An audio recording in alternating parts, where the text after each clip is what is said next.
Hi to everyone joining in. I'm not sure if you can see me yet, but if you wouldn't mind giving me a little wave once you're in. We're just setting up and I'm just allowing some people in.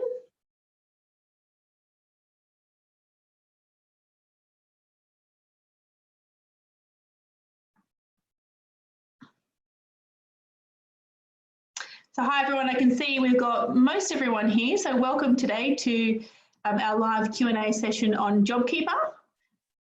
If you could all just give me a little wave in the chat, you'll see on the bottom of your screen there's a Q&A or a chat function. If you've got any difficulties, then just shoot me a text. Otherwise, I hope you can all hear me and see me properly. You should be able to see my JobKeeper Explained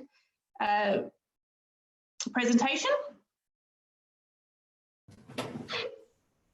So I'm getting some waves, which is great. So hopefully there's no issues. So if there are, just reach out and let me know. So this is our very first live webinar. So we've done some lessons to see how this will work, but there might be a few guesses as we go along. Great, so I'll get started. Thanks for coming in and joining us today. We really appreciate the support from everyone, and we hope that this is some valuable information. I've prepared a Q&A, a presentation, but it is very much meant to be a Q&A session. So if you've got any questions, then please let me know, and please feel free to interrupt as we go. I'm happy to answer any questions, even if they're not relevant to the slide that I'm talking about at that point in time, because we really want to make sure we're addressing some specific examples and questions that you have about how this works. The presentation is very much looking at it from a legal basis, so we're looking at the legislation and the rules. This is opposed to, for example, looking at it from an accounting basis, where what we're doing is going back to the source information and giving our interpretation of how it's been drafted and how it's going to apply. But we have some clients as well as some referrals who are attending today, and some of them are accountants. So if there's any questions, I might rope them into answering some on an accounting basis if anything becomes relevant. So shoot any questions our way and we'll work out how to answer them. So you can submit the questions. You should see at the bottom of your screen, there's a little box that says Q&A. You can type your questions there and I will see them coming up on the screen as we go along. As I said, any questions that you have, just pop them here. Myself and Andrew and Joey will be able to see them and we can answer them live. Otherwise, we can type an answer in response. The presentation slides will be sent to you after the seminar, so you can have a read of it, and we'll also send through a recording of this webinar, so you can go through and review any questions that we've answered for you, and also the slides if need be. So today, if you don't know me, I'm Sarah Capello. I'm one of the partners at Capello Rowe Lawyers. I've got Andrew Rowe, who's another partner, and Joey Tass, who's a lawyer, who's joining in. Joey has a lot of experience in employment law, and so he's here to answer any questions we have that are broadly employment-related questions. So send them through, and I'll bring them in as and when required.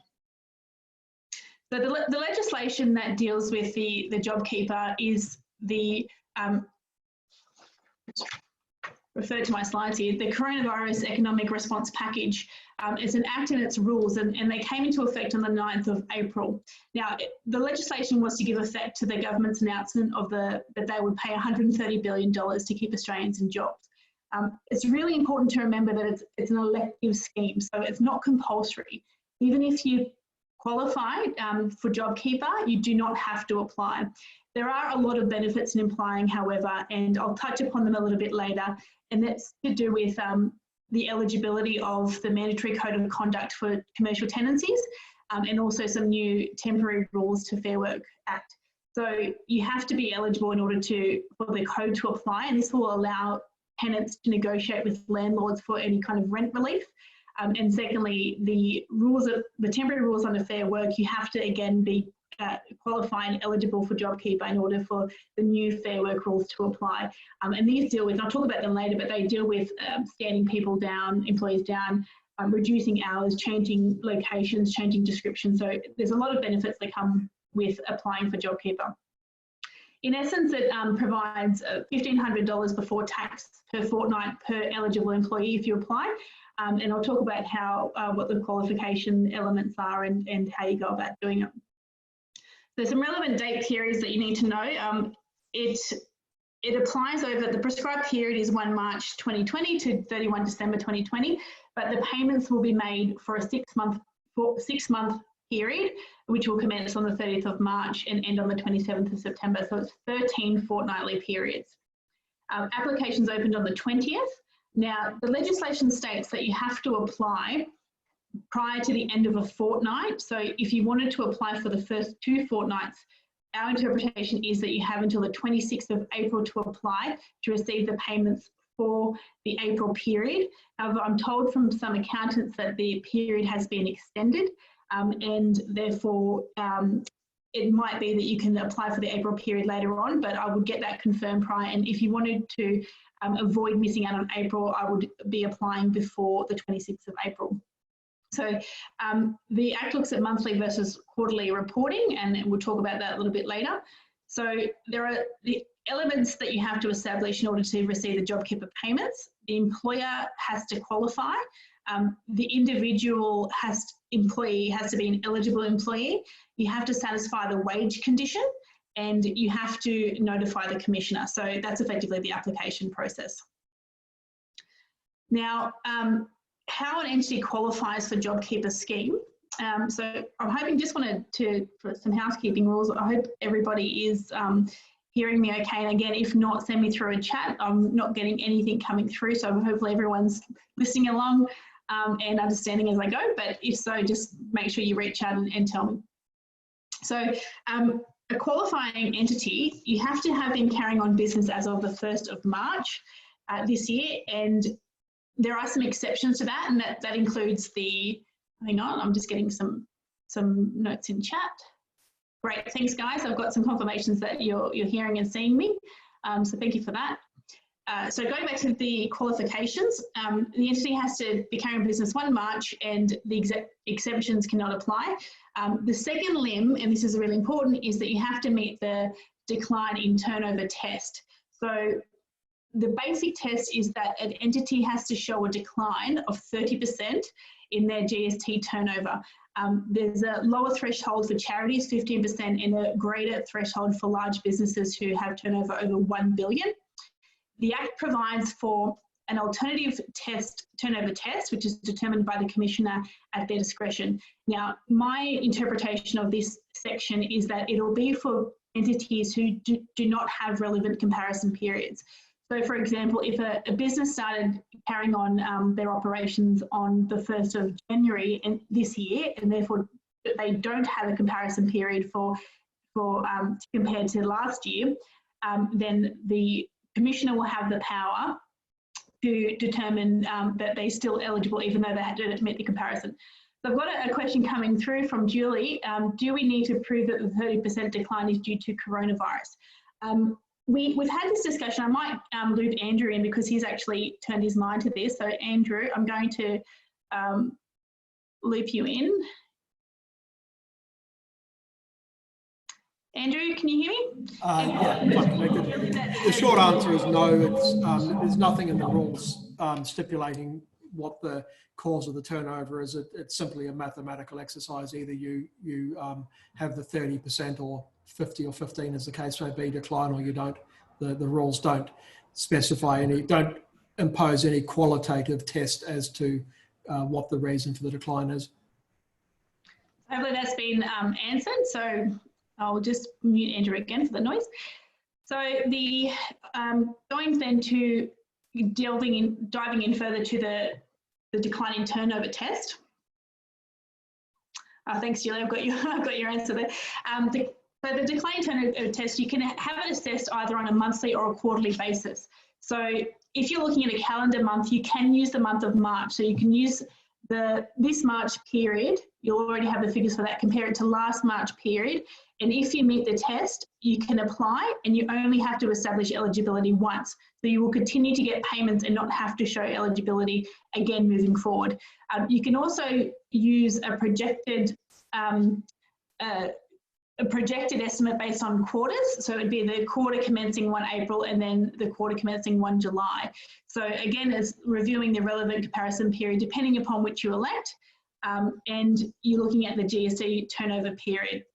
So revenue from overseas is not counted in the turnover test. It's just any turnover derived from the Australian operations. Again, what I mentioned before, you only need to establish eligibility once, and that is when you're applying. This was something that we had delved into further, and so I've just got an excerpt from our explanatory statement here, just confirming that you only need to prove it once. So if, for example, the business shows a decline in March of 30% and they become eligible, arguably speaking, the legislation is clear that if in the subsequent months, so in April and May and June, July, if your turnover is not less than 30%, you still should be able to get it. So it's just meeting that criteria one time. Some key elements of JobKeeper that is really important to be aware of. Firstly is that the government's been very clear and the legislation is very clear that it has to be paid to all eligible employees who are employed as of 1 March. So you can't cherry pick who you want to pay it to. So for example, if you have stood down some employees and you otherwise want to claim it for the balance of your employees, you have to reinstate those employees and pay them. So it includes any employees you have stood down. You can, with people who have been terminated, either based on redundancy or for other reasons, you can choose to rehire them, but it's effectively your choice whether you do that or not. And we can talk about that a little bit later. I've got a question here from David. If an employer pays in arrears and stands down employees prior to March 30, let's say March 15, can they include the pay after March 30 to offset against any JobKeeper payment? My reading is no, as this is for work performed and earned prior to March 30. So just so I'm clear, if the employer pays in arrears and stands down employees prior to March 30, well, it would be relevant to the work that the payment they've received in the fortnight. So it depends upon the payment structures of the organisation. So for example, if they're paying on a monthly basis and so therefore they're getting paid for a period that is not within that March period, then they would not be able to offset that JobKeeper payment to the period preceding March 30. So if that's answering your question, then just give me a thumbs up, David. Otherwise, I can put you off mute. We can talk about this a little bit further. Now, the second limit is that the whole 1,500 JobKeeper payment needs to be passed on to the employee. So this applies when a person receives less than the $1,500 for the ordinary work that they perform. You have to bring their wage up to $1,500. But this also applies to anyone who has been stood down. So if they've been stood down, then they're not entitled to receive any payments. However, if you're applying for JobKeeper, you have to pay them the $1,500. And that will effectively be the top-up amount that you're going to be paying them. So this will apply. A good example of this is, say you have 10 employees and 2 have been stood down, but you want to apply for JobKeeper, you have to still pay those employees who've been stood down the $1,500, and this is prior to receiving that payment. So this, if you haven't applied yet, you have to pay them for the period of April if they've been stood down in that period, if you want to get it for the rest of your employees. If you don't want to do that because you don't have the cash to do so, then you would have to wait until another period where you are able to pay them and apply for the amount then. So it's really important that the legislation is very clear that you have to be paying all eligible employees. Now, employees can elect to participate in the scheme or not. So what this is referring to is any employees who have multiple employers. So some casuals might have multiple jobs. And in that case, they're only entitled to receive it from one employer, so that they are electing who they're going to be receiving it from. So in order to get information about that from your employee, you have to submit the nomination notice. So firstly, just going back a step, you have to notify all of your employees that you're intending to seek it in the first instance. And this has to be in writing. So if you are proposing to apply for it, I recommend writing to your employees now and telling them that you intend to do so and when you're proposing to apply. Now, you would then expect best practice to send through the nomination notice so you can ascertain pretty clearly now who is going to be able to participate in the scheme or not. You're not obliged to send the nomination notice to the ATO when you apply, but you have to have a copy of that on the file. So if they want to do an audit, then you have that available to provide to the inspectors. So this is the JobKeeper employee nomination notice. You can download it from the ATO website. It's got 2 pages. This is just the first to show you what it looks like. So employees need to fill that out and send it back to you. An eligible employee. So it is any employee who is employed in a relevant fortnight, and it's the employee that's employed in the fortnight that you're claiming the JobKeeper payment. So if you want to be applying from the 30th of March, they have to meet the criteria, but also have to be employed in that period, so that from the 30th of March period. But in order to be eligible, you also have to show that you were employed on the 1st of March, you're over 16, you're full-time or part-time. Casuals can also get it, but they have to be employed for more than 12 months on a regular and systematic basis, and you have to be an Australian resident. Now, I've got a question from Brett. Does this also apply to contractors? The answer to that is whether they're deemed an employee or not. So it depends upon the specific circumstances of the claim. Sometimes there are cases where an independent contractor might be classed as an independent contractor and therefore they're not entitled to the payment. But if there is an instance where an employee otherwise has a contractor label but they would be deemed an employee by the Fair Work by a court, then arguably they would be entitled to it. So it really depends upon the specific circumstances. If you've got an independent contractor's agreement, you're paid, you issue an invoice and you're paid accordingly, then no, I do not believe you're entitled to receive it. There are individuals who are excluded, and they include anybody who's receiving paid parental leave, including dad and partner pay, and if they're also receiving workers' comp payments. Now, the dad and partner pay and the paid parental leave, that's the one that you get from the government. If you're getting paid parental leave from your employer, then you're eligible to receive it. The workers' compensation payments, if a worker is completely incapacitated and not working at all, they're eligible. But if they're doing some limited work and receiving top-up payments, so workers' compensation on top of what their remuneration is, then they're arguably eligible. Got a question from Barry. If we have returning casuals who work for approximately 3 months every year from mid-January to mid-April, are they considered to be under continued casual and systematic employment?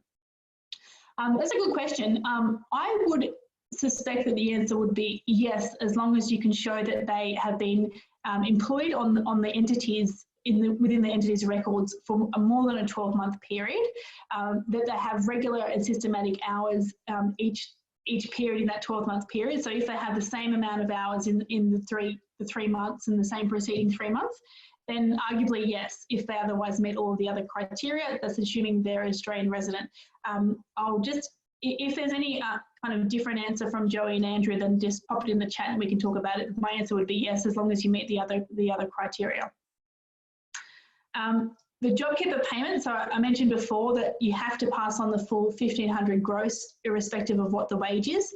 And this means that some employees will receive a top-up payment and they'll effectively get a pay rise. So if they were only receiving $1,000, for example, then they get the whole 1,500.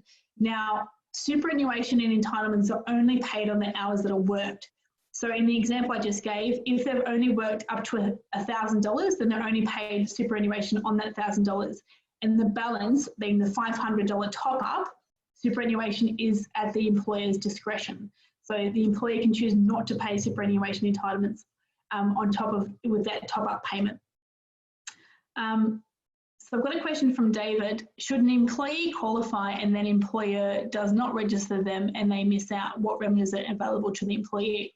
That's a good question. So I have read some articles about this happening. If I was the employee, I would seek some relief through the Fair Work Commission. So you want to be contacting Fair Work and notifying them that the entity is not complying with the legislation.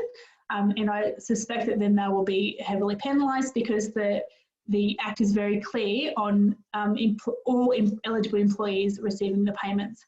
There has been some examples I've read, and these are just obviously being read in articles, so I can't verify whether they're correct, but some employers are telling their staff that they will only receive the amount that they work, and if it's less than 1,500, then too bad. That's not allowed. And if that happens, then the employee should report them to Fair Work. And there are other instances where employers are saying that they will not reinstate employees who've been stood down, so they don't have to pay them. And again, that is not what the Act provides. You have to pay those stood down employees. again, the exception is if employee has been terminated. If they've been made redundant, you can decide whether you want to bring them back on or not. You might choose not to, but stood down employees definitely have to. So for any employees who are otherwise eligible to receive it and the entity has applied for it, then they should be contacting Fair Work. David, just another note though, it's not compulsory for an employer to actually apply for it in the first instance. So it could be that if they're not electing to apply, even if they are eligible to do so, then they won't receive the payments. And in that case, the employee has no grounds in order to make any complaint about that because the entity is not receiving the payments for them. We've talked about the top-up payments. Now, the JobKeeper payments are to be made in advance because it's a reimbursement scheme. So the ATO will pay the JobKeeper payments monthlies in arrears. There are also reporting requirements that require an employer to notify the ATO if anyone resigns or is terminated. And likewise for employees, if they have received JobKeeper while they've been stood down, Job Seeker while they've been stood down, they have to notify the ATO so they're not getting a double up of payments. Now, there's also provisions in the Act for a business participant to elect to receive the JobKeeper payment. So it provides some examples here of who might apply, and it sets out the different kind of structures that can claim it. So the first one is a sole trader. So this is an individual who's operating a business under a sole trader structure, partnerships, where there's an adult beneficiary, and companies where you've got a shareholder or director. Now, this will be if they are not an employee. So, for example, if there's a company operating, and the director or the shareholder is an employee, they're entitled to receive it as an eligible employee. But if you have a director who otherwise receives payments on a different basis, for example, they receive director's payments, they're not an employee, they can apply to still receive it as a business participant. So, excuse me, an entity can only apply for one business participant to receive the payment. So this will probably have the biggest impact to partnerships where neither of the partners are employees. Then only one partner can receive the JobKeeper payment. And again, the same exclusions about the eligible employees apply. I've got an answer from Joey. It's a business decision for the employer whether they want to apply for the scheme and they cannot be forced even if they're eligible to apply. So David, Joey has answered your question there as well, just clarifying it further in the chat. Other points to note about it is it's paid, I mentioned earlier, it's paid monthly in arrears. So you still have to make the payments prior to receiving the JobKeeper payment from the government. So this is, you have to pay the $1,500, as I mentioned earlier, in advance to any employees. If employees are working and otherwise receive more than $1,500, it's not an issue. You have to pay them their remuneration that they're entitled to be paid, and you'll be reimbursed. So there's a contribution to that remuneration. Where it will become an issue is if employees have been stood down or they receive less than the amount of money. Now, I personally had to think about that part of legislation quite a lot, because to me it seems counter-intuitive to what the legislation is actually trying to achieve, and that's to help businesses through these times. And there are some cases where businesses have a much greater cash burden to outlay because of this legislation, where employees weren't otherwise receiving $1,500 and they have to find that amount of money to pay them in advance if they want to get the payments in April. So I delved into this quite a bit, and the guidance really from it is that we're getting about the confirmation of being paid in advance is through the explanatory statement and also through the fact sheets on the ATO and the Treasury website. But we have talked about it a bit amongst ourselves at Capello Row. What would be the outcome if a business doesn't pay it in advance? So if a business wants to seek their JobKeeper payments in April, but does not have the money to pay it in April, still applies for it, gets the payment on the 1st of May from the government and passes it immediately on to their employees, what would happen? Arguably speaking, you're not compliant with the legislation and the government could turn around and ask for the money back. I don't believe that will happen, because I think what they're trying to achieve here is keeping businesses in jobs and, employees in jobs and businesses afloat. So they'll want to try and adopt a fairly lenient application of this. And if an employer otherwise tries to do the right thing and pass on the payment as soon as possible, then it would be it would be very surprising if they were penalised for that. But if an employer has the ability to pay it in advance, they definitely should do that to avoid the risk of not being eligible, the risk of having an audit in due course and having to be told to pay the money back. But one of the ATO web fact sheets actually mentions on there that businesses can go to their bank and seek some kind of credit terms from their bank, relying upon the JobKeeper payment. So it might be an avenue to explore if they otherwise don't have the cash to do it. There are also really strict obligations for record keeping. They have to be in English, and you have to keep records pre and post applications for up to 5 years. So so what the government wants to do is they want to try and give people as much money as they can now before going through the onerous process of properly assessing everyone. But there'll be a period of time, and I don't know for how long up to, could be up to 5 years, where they'll conduct audits to make sure that everyone actually was compliant. Now, the legislation actually sets out what can happen if a business is contriving to receive the payments when they shouldn't otherwise have been receiving them. And there's some pretty severe penalties that will be imposed, including paying the money back, but there's interest and potential criminal penalties that will apply. So I believe that there will be people trying to rort the system, and the government will then have mechanisms that they can rely upon within the Act in order to recover that money and then pursue claims. But if otherwise a business is genuinely trying to do the right thing, and that is trying to keep their employees employed, then there is provisions within there for the Commissioner to have discretion. And there's actually a note in the explanatory statement that they'll adopt a high level of tolerance to make sure that people, can receive the payments even if they're arguably not compliant. And this will come back also to the notes about the alternative test from the ATO Commissioner, where if a business estimates that they're going to have a 30% decline in the quarter commencing 1 April, and it turns out they've got a 29% decline, the explanatory statement actually notes in there that it's likely that they'll still be eligible and they won't require the payments to be paid back. So it'll be interesting to see how this will all play out over time, and I think it'll come down to how many people apply and whether they actually did the right thing or not. There are also mechanisms in the Act to allow businesses to have a review of the Commissioner's decision. So if any businesses or any clients of referrers who are here today get a knockback, but otherwise they believe that they're eligible, then they should then pursue it further, and we can discuss with them later on about the mechanisms for doing that, and that's effectively conducting a review. Now, I mentioned earlier that once you become eligible for JobKeeper, then it opens the gate to other different changes to legislation that would apply to specifically JobKeeper recipients. This is some changes that have been made to the Fair Work Act.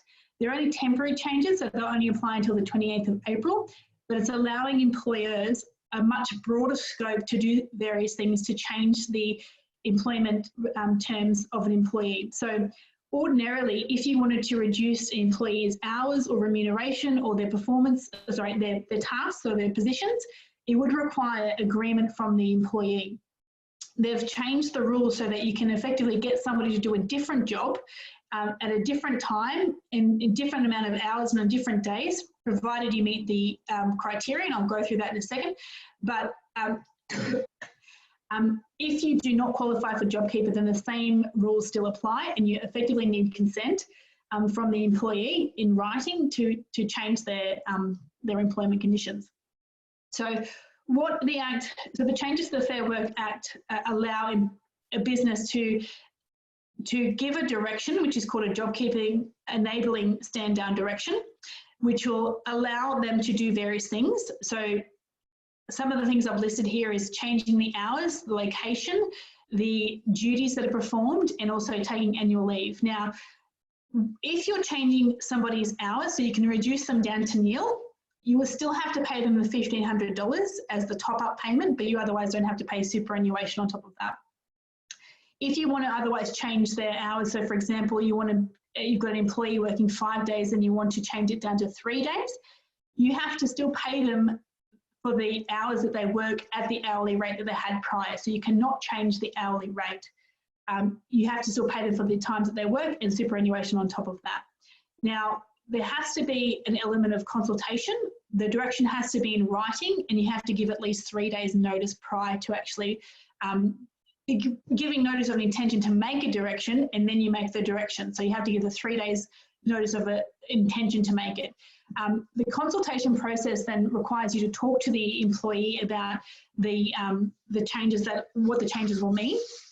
And there's some guidance about what would be permitted and what's not permitted. The overriding consideration has to be with safety and reasonableness. You have to consider whether the employee can actually perform those tasks, whether they're qualified to do so or not, and whether it's safe for them to do so. The same applies for changing a person's location, as long as it's safe for them to do so. And an example that will apply probably across the board will be directing people to work from home. Now, there are a lot of considerations that have to be made when you're getting an employee to work from home.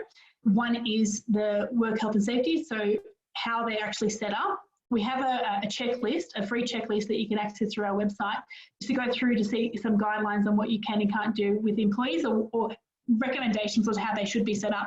So it's really important, because if employees are otherwise working on the kitchen bench and they don't have the proper setup, then you might be exposed to a workers' comp claim, which is exposing the business down the track. So you want to make sure that the employee is being properly supported and properly set up. Another factor that we've had come up in the last couple of days, where we've had some discussion, is around employees' obligations while they're working from home.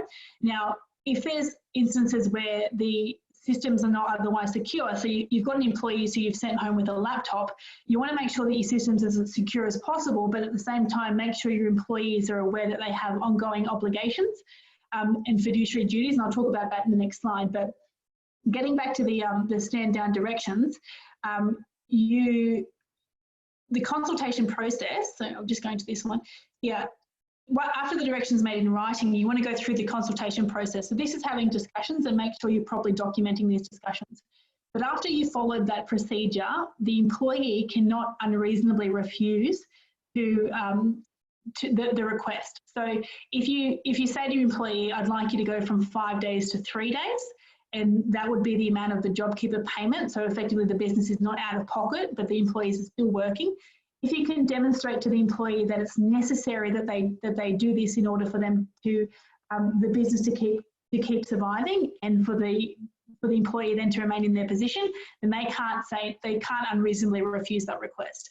If they otherwise had a good excuse to say that, no, I can't go from 5 days to 3 days because of the amount of the work they need to perform, or along those lines, then you'll have some difficulties with establishing the reasonableness. But if you've had a decline of 30%, then there's the expectation that the amount of work employees are working has declined as well.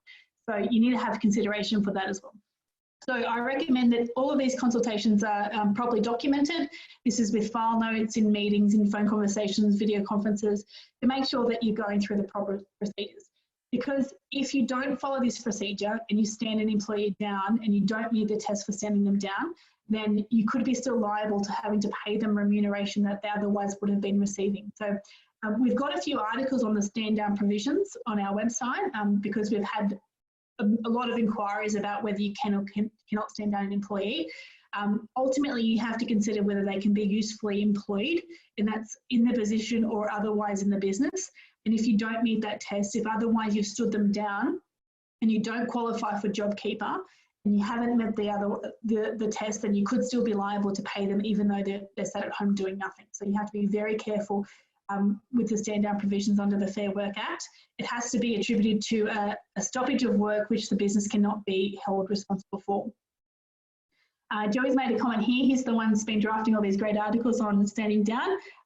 He's made a comment that a slowdown in work does not necessarily trigger stand down provisions, and that's correct. So what he's emphasising is that the stoppage of work has to be due to a reason that's out of the control of the employer. Now, excuse me, it is highly likely that there'll be a clear nexus between the coronavirus impact and a decline in businesses' work, but if a business has otherwise had a decline prior to the coronavirus impact, and they stood an employee down early, and you can't establish that connection, then they're potentially finding themselves liable. the feedback we're getting from Fair Work at the moment is that they're completely overrun. They're getting a lot of applications through, and because people are trying to use this time as an opportune time to do things that they otherwise wouldn't to do, and Fair Work won't tolerate that. So there'll be a lot of businesses who find themselves exposed by not following the proper procedures. Excuse me. It's important to also note, that entitlements still accumulate even if an employee has been stood down and even when a JobKeeping standing direction applies. So what this means, if you have a full-time employee and you reduce their hours to 3 days per week, you still have to pay them entitlements based upon their full-time employment. So any annual leave entitlements, any long service leave entitlements, personal leave entitlements still have to accumulate as if they were employed full-time. Same for employees that have been stood down, the entitlements still continue to accumulate as if they hadn't been stood down. So just going back to that point, it might be, if the business is projecting long-term and they have to take into account the employee entitlements, if it's looking like there'll be a severe impact to the business because of coronavirus, where they'll be in a position where they can't pay out entitlements, it might be an opportunity for the business to contemplate whether redundancy is the right option as well, depending upon if the business is going to change after this period. The business should consider all avenues they have available to them. So for a small business, under 15 employees, they're not obliged to pay redundancy payments, so keep that in mind. But even if you have an employee stood down, the entitlements will still continue to accumulate. So if you're not a small business and you have to pay redundancy, it could be that the continuation of the employment period ticks the employee over from, say, for example, 4 weeks versus 6 weeks of redundancy payout. If that continues on for a period of time and then at the end of it they want to make them redundant, it could change the amounts of redundancy payments that have been paid. So I've got a question coming here from Robert. Not eligible for JobKeeper, however, our sales rep cannot go on the road. Are there ways we can reduce the hours or stand them down? So that's a really good question. So effectively what you're asking is if there's been a decline but you do not meet the 30% decline, what can you do in order to reduce the hours or stand employees down? So you can stand employees down only if you meet the test. So that means that if they cannot otherwise be usefully employed, and if there has been an impact to their work because of something which is out of the business's control, which they can't be held accountable for. So if it's merely just a decline, then you can't stand them down. If, however, there is a stoppage of work, so if you take the sales rep, for example, they can't go to see various businesses because they would otherwise be breaching social distancing rules, or if the businesses are being closed. So, for example, if you have a gym and you can't go to that gym because it's been shut down by the government, and if their job entails going around and reviewing that, then arguably you'll meet the criteria for standing them down because it's due to a stoppage of work which is outside of your control. Now, that's standing them down. You have to look to see if they can otherwise be usefully employed. So you have to look to see if their job entails any other aspects other than just going to see clients or customers. So if they can do something else, then you can get them to do something else. In terms of reducing their hours, it has to be by consent. And I'm going to loop Joey in here because he actually just had a case of this very recently. So I'm going to get Joey. Joey, can you hear me here? Yep. Hello. Yeah, can you answer Robert's question here? He asked about how you go about reducing the employee's hours when you don't qualify for JobKeeper. So you had this case very recently. Yeah, well, first of all, it depends on whether there's any award or industrial agreement in place. And if that's the case, then they've got protocols in those awards on what needs to be followed in relation to reducing hours, which can be, first of all, you need to consult with the employee and have those meetings and whatnot to discuss it before you make a determination. Otherwise, if it's just an employment agreement and there's no award or enterprise EBA in place, then it's a matter of coming to an agreement with the employee themselves as to the reduced hours or days. And you also need to explain why this is the case and the impact on the business. And ultimately, you need to have these talks with the employee and have their agreement prior to reducing their days or hours. Otherwise, you're in breach of the Fair Work Act rules if you go and do it on your own accord. Yeah. I mean, it sounds as though it sounds really difficult to comprehend that most employees would agree to this, but if an employee otherwise is faced with the prospect of having no job, for example, if there's a redundancy that will result in the downturn, which is a possibility, if the downturn continues, then they might agree to still have a job but have reduced hours than otherwise face the prospects of a redundancy. So you do have to be very careful with what you're saying to employees. You want to make sure that you're not breaching any of the prohibitive the general protections and prohibitive reasons for taking steps. But in saying that, if you have a very frank discussion with employees about downturns, then often employees might contemplate things like reductions in order to keep their position.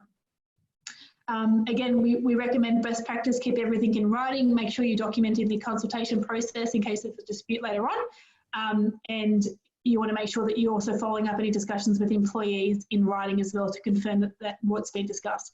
Also have a witness as well in any meetings to make sure that what you've said hasn't been construed, has been properly misinterpreted and therefore be exposed to a claim. It's really important to remember that the usual rules about employment law that govern the employment relationship still operate, particularly if you're not applicable for JobKeeper. So this is about your termination and your redundancy and standing down. What I spoke about earlier is that you have to make sure that the rules are followed. There's a lot of information out there, and there's a lot of but there's a lot of messages being given about coronavirus. People are reacting quickly, but I believe that in the next couple of months we'll see a lot of the outcome of some of these hastily made decisions, particularly with standing down employees when arguably businesses should not have done so. So just be very aware before you make any decisions to take any steps with employees to look at the rules first. Fair Work is a great resource you can rely upon if you have any kind of broad questions. But in saying that, every case is very specific, and the Fair Work will look at the specific circumstances of a claim. So this is not a shameless plug, but give us a call. We can talk through it because it's really important to take into account the specific circumstances of a case before you actually take any steps. Sarah, just in addition to that, I've had some questions in the past in relation to, I guess, if you terminate an employee or make them, based on, if it's a redundancy or whatnot, and you pay their entitlements, what happens if then the employer comes to rehire them for the purposes of the JobKeeper payments? Yeah. So essentially, in relation to the payment of notice or redundancy payments and the like, the short answer is an employer is not able to essentially ask for this money back if they come to rehire them down the track, because there's a statutory entitlements that are owed to employees in accordance with the Fair Work Act. But things like the other question I've had is in relation to continuous service. Now, typically speaking, continuous service sort of ends once the employment contract has ended, and if they're rehired, then it starts from scratch. However, there are some exceptions for certain industries and in certain awards in relation to the long service leave.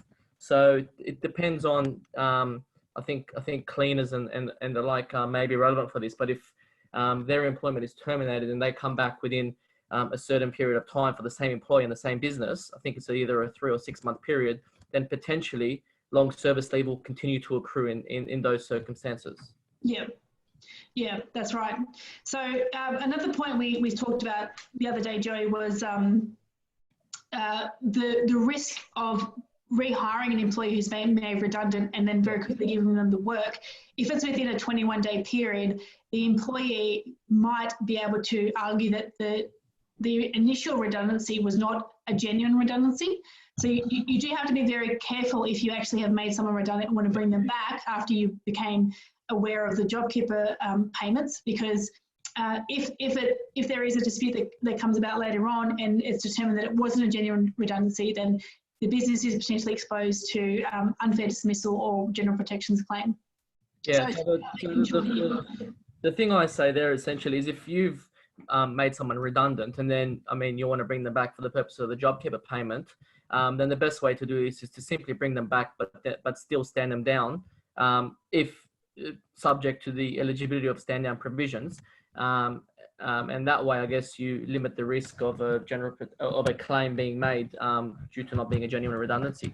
Yeah, that's a good point. So talking about then the usual rules that apply, I've just noted some employee obligations, which are their fiduciary obligations that they have to uphold. Now, most of these will be contained, if you have an employment agreement, you'll want to hope that some of these are contained within the employment agreement, so it will be set out what their obligations are. But if not, then there are still common law obligations that apply to employees and employers. So with employees, it's to act in good faith and protect employers' interests. They also can't disclose confidential information or use their own employers' time for their own self-serving purposes. So I put this here as an example that if you've got employees who you direct to work from home because of coronavirus, and you want to make sure that there's best practice to make sure you're monitoring their productivity. If there's no ways of doing so, and you later find out that they were using that time to, for example, start up their own business, and in particular if it was in competition to what you're doing, then there are remedies that you can pursue in order to try and recover some of those damages. So you obviously want to maintain a good relationship with your employees and help them through these times, because it is uncertain times, and there's a lot of stress and anxiety, particularly with employees who are concerned about their job security. But if you have anyone who's otherwise exploiting this time, then just keep note that there are remedies, even if there's no employment agreement, written employment in place. The other one is to employer obligations. So this is, I touched upon it earlier about providing a safe working environment. You want to make sure that there are checks you can go through to ensure that your employee is working in as safe as an environment as they possibly can. So if they're sitting in front of the computer all day, do they have the right setup? If you are still operating a premises and you're requiring your employees to come in, you have to make sure that you're adopting best practice, you're following guidelines. This is the social distancing, this is the hygiene practices, and there's a lot of commentary about this. We can help with drafting policies, which I strongly recommend are then properly implemented, but most importantly followed, because if somebody does get coronavirus and you can establish that it was from the workplace, then there's prospects of a workers' compensation claim. So that pretty much sums up what we wanted to address today. So we've had some questions throughout it, and we've hopefully answered them. But if there's any other questions, then if you wanted to shoot them through now, I'm happy to talk through it. But I mean, just keep in mind that this is relatively new legislation that the government has very quickly passed. I won't get political, but I think they've done a relatively good job in getting it out of the time frame that they have. But that doesn't mean that there's not holes in it. And there's a few instances where I can see that there's some inconsistencies. The explanatory statement does help, but ultimately, if there are any disputes that come about later on, the government's going to be, the courts, if the dispute is pursued, will be looking to the legislation and to the rules. So we constantly go back to that source of information to see what the rules and the legislation say, and be very careful about anything else that you're reading, any articles, because there's misinformation out there. Even looking at the ATO website, some of it is not up to date, and some of it has been published prior to the legislation and the rules. So always go back to that source document and ask some questions beforehand. Again, I think that the ATO, the Commissioner, will adopt a fairly lenient approach, but again, this is not based upon anything within the Act or the rules. It's more just, I think that they want to try and give people money, but you want to make sure that you're complying with it as best as you possibly can. And again, it's making sure that you're also complying with all of the employment obligations and rules under the Fair Work Act, particularly if you do not qualify for JobKeeper. So we have a lot of resources that we make available through our website with articles, and we like to be as accessible as possible to clients and referrers. So make sure you ask that question before you actually take any steps, because you do not want to be stuck in a Fair Work claim while all this is going on top of the issues that are coming about because of coronavirus. So we're available at any time. There's no more questions I can see here, so hopefully we've answered everything. But again, if not, please get in touch with us after. We're happy to help. We're all working remotely except for in Griffith. They're still plugging away in the Griffith office because they've got the space available, but everybody is still available to have a chat. I'll end things here, but again, I'll send through the slide and also the recording of this. If you wanted to, feel free to share it around. We're happy to send it as much information as we can to help people through this. And we'll be also doing some more webinars on different topics. The next one will be about the commercial tenancies, so the mandatory code of conduct.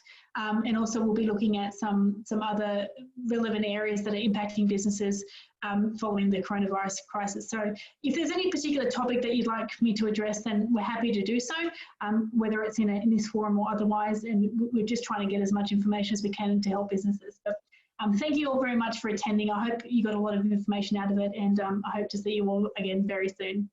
Okay, thanks, guys.